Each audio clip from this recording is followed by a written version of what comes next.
You're listening to today's inspirational message on the Proverbs with Kurt Bjorklund. Proverbs 19 verses 5 through 9 say, "A false witness will not go unpunished, and he who breathes out lies will not escape. Many seek the favor of a generous man, and everyone is a friend of a man who gives gifts. All a poor man's brothers hate him. How much more do his friends go far from him? He pursues them with words, but does not have them. Whoever gets sense loves his own soul, but whoever keeps understanding will discover good. A false witness will not go unpunished, and he who breathes out lies will perish." There's a natural impulse in life to try to figure out what will get us ahead in any situation.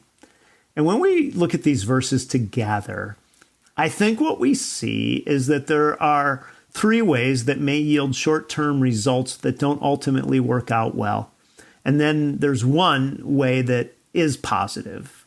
Here's a way that we may try to get ahead. First is just misrepresenting reality. This is in verses 5 and 9.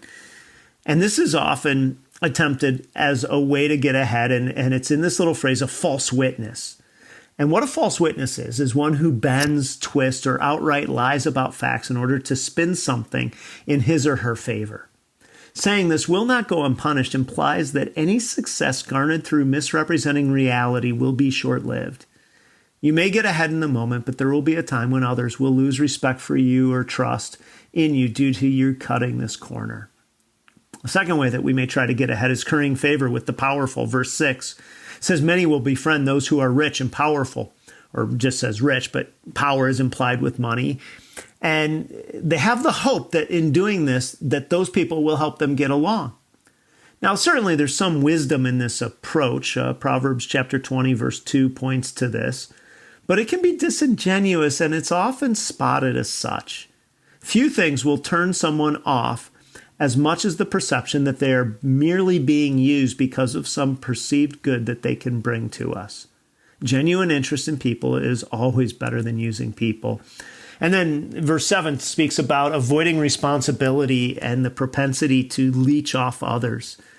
Anyone can be guilty of being a leech, whether they're poor or wealthy. We leech off people whenever we're presumptuous that others would assist us with our needs. We can be presumptuous that people should help us with our financial needs. 2 Thessalonians 3:10 says, "If a person will not work, he should not eat."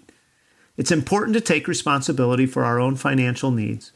We can be presumptuous that people should help us with our physical needs. There are many needs that we have that are physical and not financial.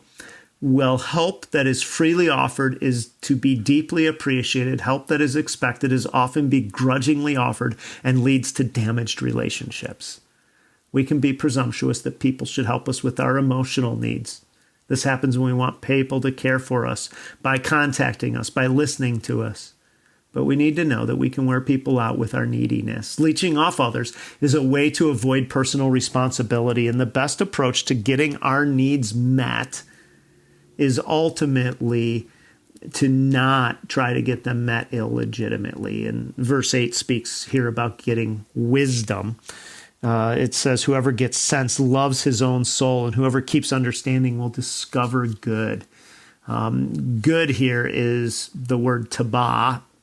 If you remember a few weeks ago, he who finds a wife finds a good thing. It was last week. It's a slightly different form of that word.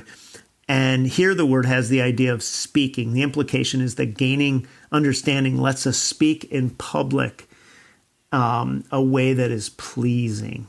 And so today the choice is to say, I will not choose shortcuts as a way to get ahead, but instead I'm going to lay the foundation of wisdom and understanding, doing the work of cultivating the depth of my soul, rather than trying to merely make a short-term gain. Thanks for joining us here today. There's a lot of great content to explore on Orchard Hill Plus and on the Orchard Hill main feed from the weekend. Have a great day.